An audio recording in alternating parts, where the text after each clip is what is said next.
Taylor Jenkins provided an update on Dillon Brooks' status going forward and when he can return. So I'm going to tell you about that and how it impacts the Grizzlies rotation coming up on Locked On Grizzlies.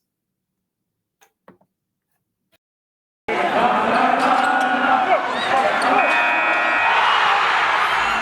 Locked On Grizzlies, your daily Memphis Grizzlies podcast, part of the Locked On Podcast Network, your team every day.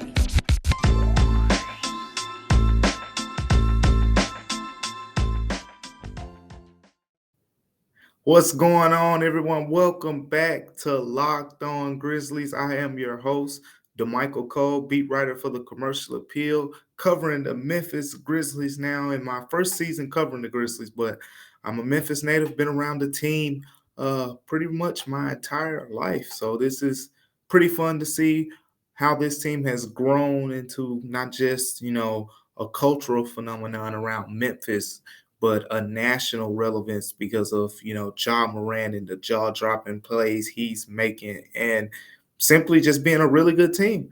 They're the number 2 seed in the Western Conference. They have one of the best records in the league. They had 11-game win streak, and they've put together some of the best highlights in the NBA. So thank you for making Locked On Grizzlies your first listen every day. And remember that Locked On Grizzlies is free and available every day on YouTube and everywhere else you get your podcast. So be sure to subscribe, download, and take care of all of that on Locked On Grizzlies. Today, I'm by myself. I'm running solo today. Co-host Sean Coleman is out on vacation. He should be back with us next week. So we thank you again for joining us on Locked On Grizzlies. And we're going to talk about the Memphis Grizzlies here. And we're going to talk about Dillon Brooks, the guy who has played pretty much a quarter and a half of basketball since I've been here on this beat. I got here around Christmas time, and I remember when I first got here, he was out in COVID protocols, and I kept hearing about, oh, just wait till you get to see, Dillon Brooks in the interview room. He's one of the best interviews on the team, and all of those good things. And then he got back, he played a game.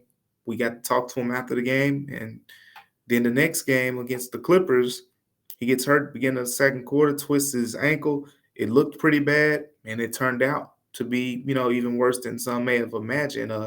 It's a very bad ankle sprain to the point where we're talking about a January injury, and he had I believe it was a 4 to 6 weeks time frame. So he was expected to be back somewhere around, I think it was mid to early February. And that time came and that time went. Then we got around the trade deadline and we spoke with Zach Kleiman, and Zach Kleiman said, he had some setbacks, but the plan is for him to be back in early March. Well, I mean, it is March the 10th right now. So and Dillon Brooks still isn't back. And the signs say that he's trending in the right direction. Taylor Jenkins has said nothing but good things going forward. But yeah, we talked with Taylor Jenkins on Monday, I believe that was, and Taylor Jenkins said that Dillon Brooks is getting closer. So, not the first time we've heard that part. He's getting closer. But he did add that Dillon Brooks is doing a couple 5-on-5 sessions. Previously, the update was that he had, done some 3-on-3, some 2-on-2 stuff, but they wanted to get him in more contact and 5-on-5. So Jenkins said that he had done some more 5-on-5, but not only that, but they are hopeful to getting him back on a road trip. Jenkins didn't sound like the game Friday against the Knicks was a realistic return date for Dillon Brooks based on the way he was talking. Now, a lot of things can happen in between games. When you play a game in the Grizzlies played on Tuesday and you get 2 days off in between time, that's a lot of time of rest for a player. That's a lot of time for a player to be able to practice with his teammates and, do some contact things, and you never know how that turns out. But Taylor Jenkins sounds like the road trip is when he expects Dillon Brooks to return. So the road trip is a 4-game road trip. You're talking about Sunday against OKC, Then you leave OKC, you go to Indiana to take on the Pacers, then you take on the Hawks, then you go to Houston. So none of those games, I mean, the Hawks game is probably the most intriguing in that stretch, but the rest of those games you're talking about playing against teams who are currently not in the playoff hunt. So might be the perfect time to bring him back. You don't have to rush him into a game against some very talented teams. And and I don't want to say not talented teams. Those teams are surely talented, but not some of the top tier upper echelon teams in the NBA right now. So if Dillon Brooks comes back during the road trip, I think that's perfect timing because he's gonna come back and he's gonna have to be worked in.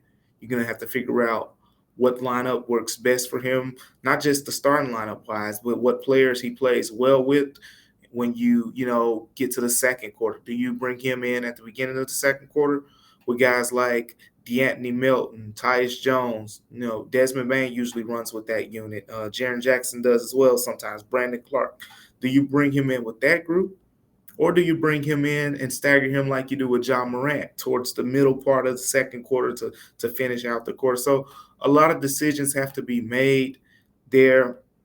But one thing I'm interested in seeing is what's going to happen around Dillon Brooks. Desmond Bain. I mean, we talked time and time again how the last 3 games, 20 plus points, the way he's played, the way he's elevated his game to another level. What's going to happen to his shots? Or Zaire Williams, rookie, come in and go, good game here, bad game there, inconsistent like the typical rookie, but he's been really solid in my opinion. What's going to happen with Zaire Williams? Or, you know, from the bench perspective, D'Anthony Melton. I mean, Taylor Jenkins was just glowing about D'Anthony Melton when I asked him about his role on his team Tuesday as one of those Swiss Army knife guys who can guard multiple positions, who can guard multiple players. And I mean, the stats reflect that. He is one of the most disruptive defenders in the NBA this season. So once you factor in all of those things, how will Dillon Brooks's return impact the things around him? Because there's a comfort zone right now, right? All of these guys here, that Grizzlies haven't had, too many injuries as of late outside of the Dillon Brooks. So one thing you have to factor in is minutes are going to shorten up, shots are going to be taken away from players, but it's who will those shots be taken away from? How will those minutes be shortened up and redistributed? There's a lot that you have to factor in when you talk about this Dillon Brooks return. But overall, I mean, I'm sure most of us can agree, and I'm sure a lot of you, in Grizz Nation think that the net positive outweighs the negative here because of the defensive intensity, you're going to get with Dillon Brooks. We talked a lot about how recently, guards have had really good games against the Grizzlies. He's going to be the guy who's probably going to take those matchups.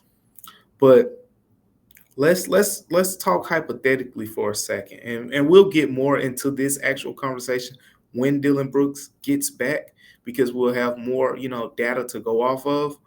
But the playoff rotation is going to be a little bit shorter. So right now, when Dillon Brooks returns, you're going to have your typical 5 starters: Ja, Desmond Bain, Dillon Brooks, Jaren Jackson, Steven Adams.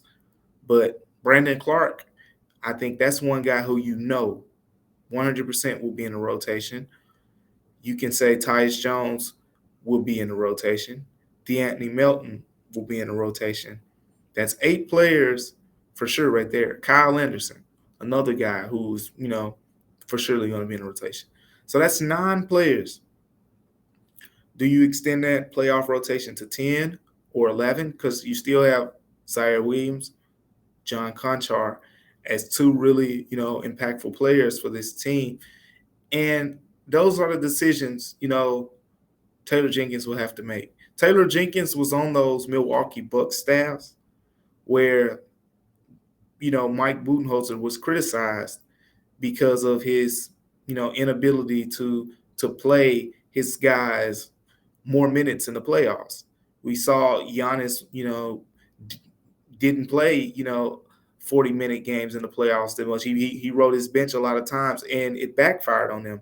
Backfired against the Heat in the bubble that year, It backfired in other series as well, but it backfired against the Raptors. So we've seen that backfire against them several times. And then last season, Budenholzer finally took those training wheels off and rode his guys, rode Drew Holiday, rode Chris Middleton, rode Giannis, and we saw, the effect. They won a title.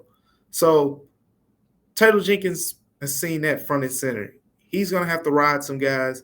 Ja is, I expect Ja to play somewhere 38 to 40 minutes in the playoffs. Same thing probably for a guy like Desmond Bain, but you look at net ratings and things like that, and De'Anthony Melton's in all of the top Grizzlies lineups in terms of net ratings. He's pretty much in most of the 5-man lineups. We talked about Tyus Jones and the great work he's done. Brandon Clark as well is one of the top guys in net rating and in paint scoring and just his efficiency. Those are bench guys that are going to be hard to keep off the floor. So when you get Dillon Brooks back, that just gives the Grizzlies one more tougher decision to make. But that's what the end of the regular season will be for. I think, they'll have some chances to figure that out and to really dive into that because Dillon Brooks, we said, we're expecting him to be back on the road trip. I'm thinking, that OKC game would be a perfect time to bring him back. Even after that, Indiana against the Pacers. Probably want to get him back before that Hawks game. The Hawks, record aside, the Hawks can hoop.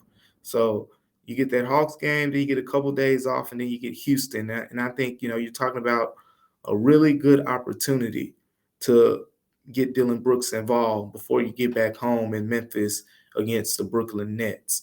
But that's enough talk about the Grizzlies rotation. One thing that I've added to my rotation is athletic greens. See, the thing about athletic greens is you don't have to take those same vitamins that you've always taken when you have athletic greens. One scoop of athletic greens, and you're absorbing 75 high quality vitamins, minerals, whole foods, and whole food source superfoods. Like, I mean, I just enjoy the fact that with athletic greens, it's a lifestyle friendly option and it costs you probably what, $3 per day, less than $3 per day. So athletic greens, and it's verified. You have over 7,000 5-star reviews and it's recommended by a professional athlete. See, look, me, I'm no professional athlete, but I'm a professional journalist and I'm a professional vitamin taker.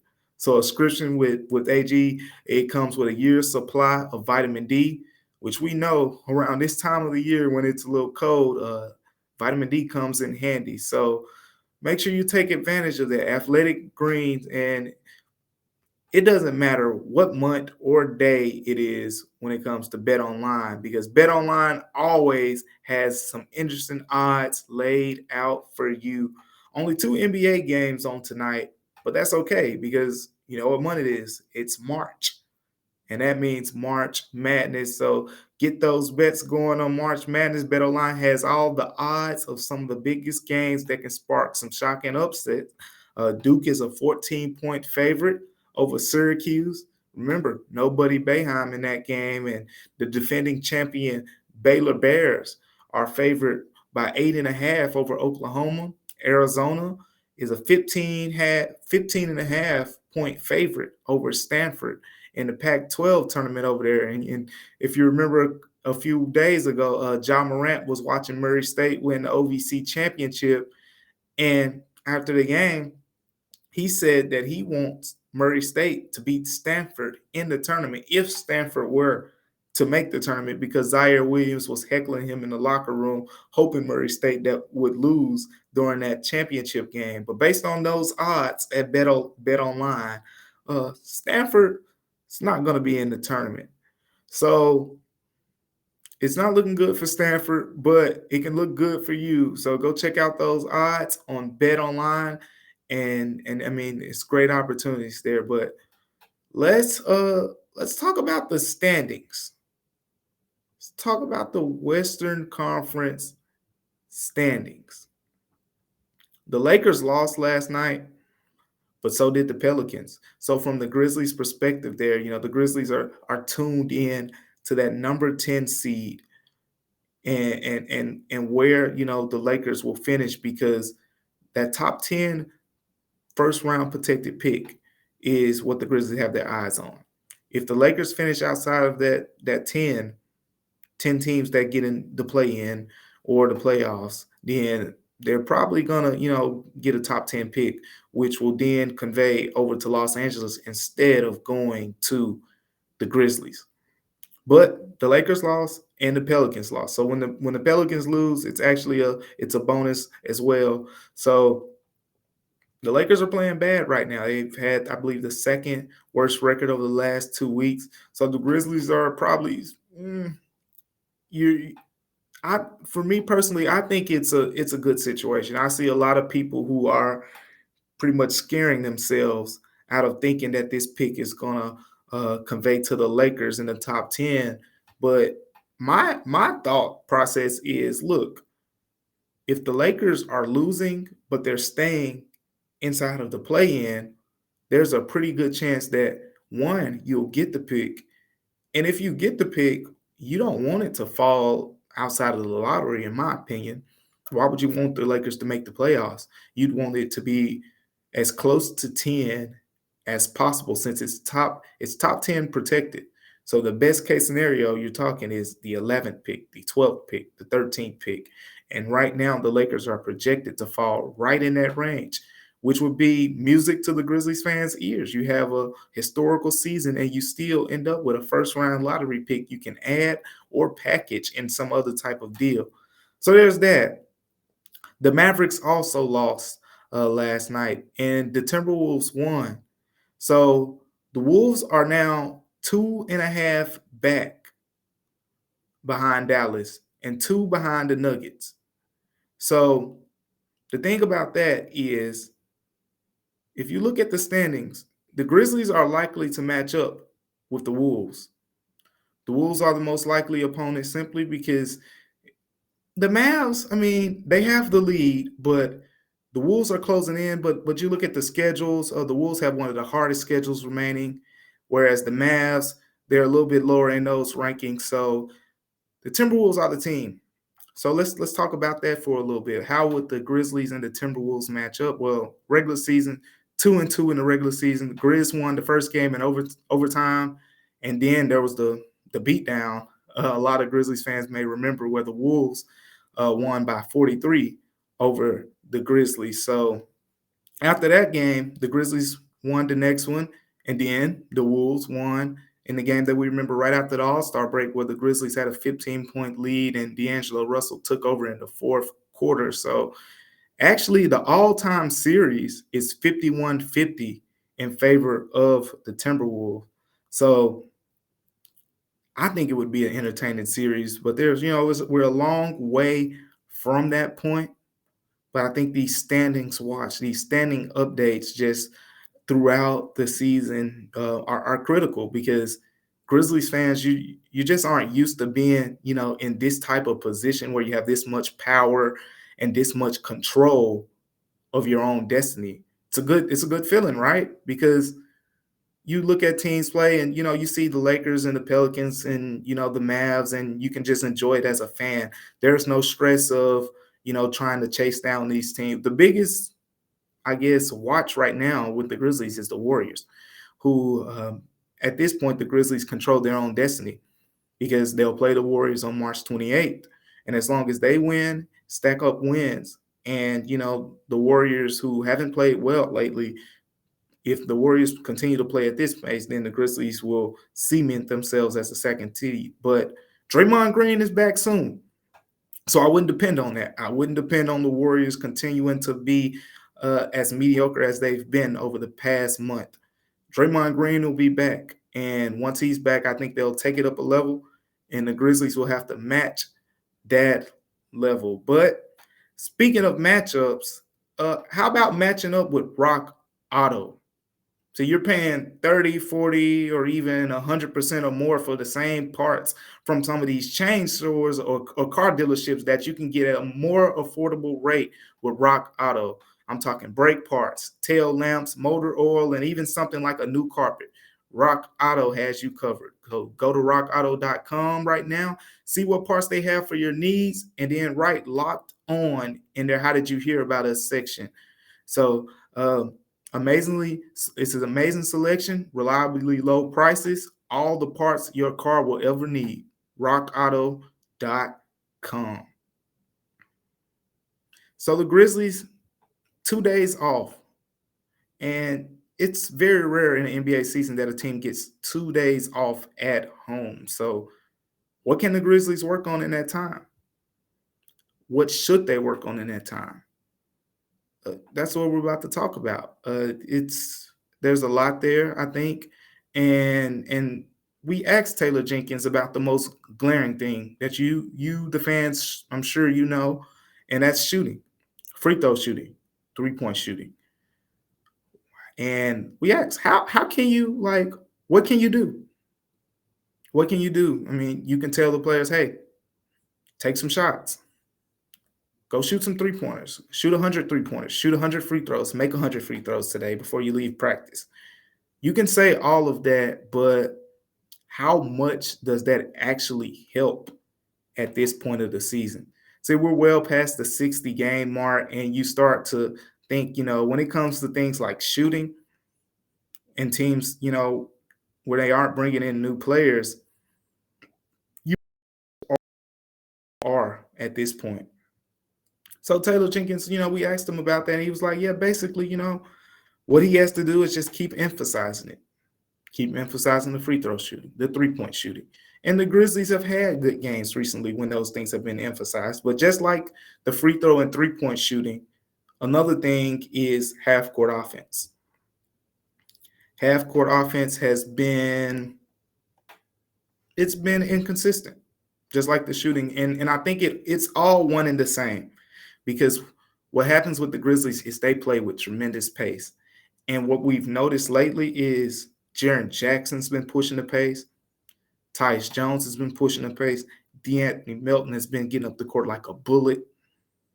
These are all non-Ja Morant players.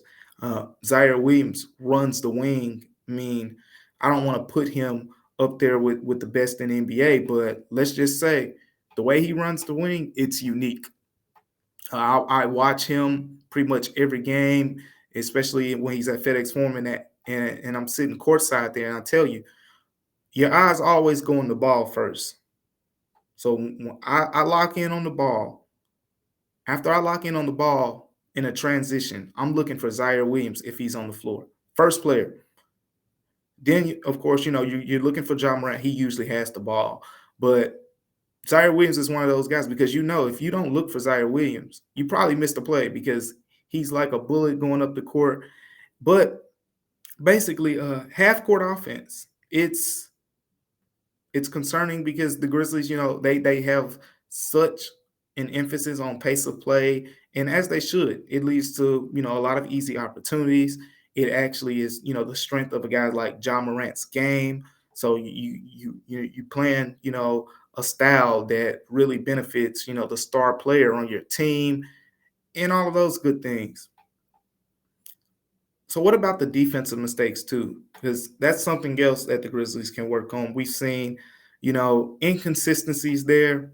I think notably stopping guys one-on-one, dribble penetration. And what's happened with the dribble penetration is that we saw in the Celtics game, for example, a lot of easy lobs for Robert Williams and Daniel Tice, simply because it was hard for the guards to keep their man in front of them.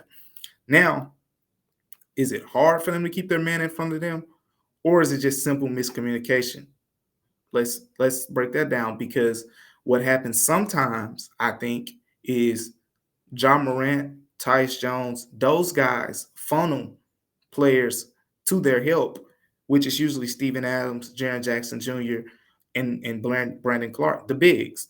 They funnel guys in that direction. And sometimes when they funnel guys towards them, what happens is, there's some miscommunication, and those, backline defenders may not be in position, or, they're just not expecting those guys to be funneled towards them, and they're probably leaning towards the corner or something, and you give up an open layup or an easy shot, or you have a guy, like Jaren Jackson coming crashing down, maybe out of control a little bit, and picking up a cheap foul. That's happened a few times as well. And the most interesting thing that I think in these 2 days off that the Grizzlies can work on, incorporate more Tyus Jones and John Morant on the court together. So we talked about the playoff rotation, right? What'll happen in the playoffs is John Morant will probably play 38, 39, 40 minutes per game. So you're talking about 8 minutes left for a guy like Tyus Jones to be the lead point guard. And Tyus Jones has been one of the NBA's best backup point guards this season. He will need more than 8 minutes. He's not some guy that you just, let ride the pine and then get 8 minutes in a playoff game because he can make an impact. Taylor Jenkins in the last game, something I noticed, rotation wise. Usually in that mid first quarter range, when he makes those subs, he takes out the wings, he takes out Steven Adams and brings in Brandon Clark. So he takes out Desmond Bane because Desmond Bane starts with the second unit. He takes out Zaire Williams, and then he takes out Steven Adams. So it's usually John Morant, Jaren Jackson, 3 subs. Those 3 subs very often are DeAnthony Melton, John Conchar, Brandon Clark, or DeAnthony Melton, Kyle Anderson, Brandon Clark. Or sometimes he'll even go 4 and take out Jaren Jackson and go DeAnthony Melton, John Conchar, Kyle Anderson, Brandon Clark. But you get what I'm saying. Because what he did in this game is instead of John Conchar coming in, Taylor Jenkins subbed in Tyus Jones. Conchar did play in this game, but I thought it was interesting to see him towards the middle to end of that first quarter against the Pelicans. He went with Tyus Jones to play alongside of Ja Morant.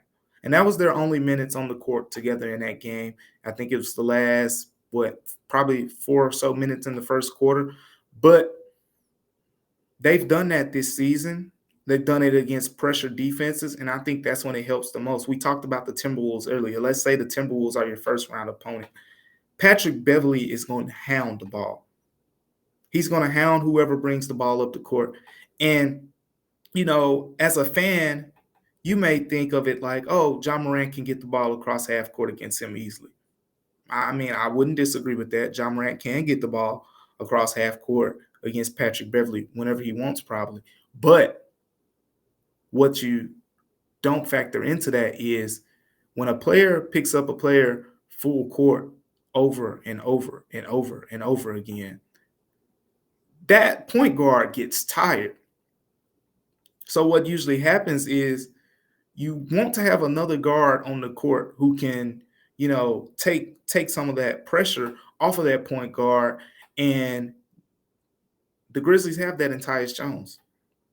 So when you go to those 2 point guard lineups and a team figures, oh, let's tire out John Morant. He's playing 40 minutes. Let's make him, feel every bit of those 40 minutes by picking him up full court and making him bring the ball up the court and making him exhaust energy on defense that he doesn't want to use. Well, the Grizzlies can counter that by using Tyus Jones and John Morant on the court together. And it's proven to be a successful lineup when they've used it. I've seen some 3-man lineups where I saw Tyus Jones, John Morant, and Brandon Clark as a big, had some really efficient numbers as a 3-man lineup. So there is potential, there, but that was just 4 points. 4 things the Grizzlies can work on right now during these 2 days off before this game against the New York Knicks on Friday. Free throw shooting, 3-point shooting, half-court offense, the defensive mistakes, and more Tyus Jones and Ja Morant. But thank you for making Locked On Grizzlies your first listen every day. Tomorrow we'll take a look at this game when the preview the game against the Knicks on Friday. The Knicks just had a big win. They beat up on the Mavs pretty good. So before they beat up on the Mavs, you probably were looking at this game as an automatic win, but not so fast. We're going to talk about why the Knicks are an interesting opponent and they shouldn't be overlooked. Now, before you leave, make your second listen Locked On NBA. That's where the experts are covering the biggest stories around the NBA every Monday through Friday in less than 30 minutes. So that's also free and available wherever you get your podcast. And you won't find it any better than that. And you can get the biggest stories across the entire NBA where there are 30 teams in less than 30 minutes. But thank you for listening to Locked On Grizzlies. We truly appreciate you taking this time out with us today. Be sure to tune in tomorrow, and we'll see you then on Locked On Grizzlies.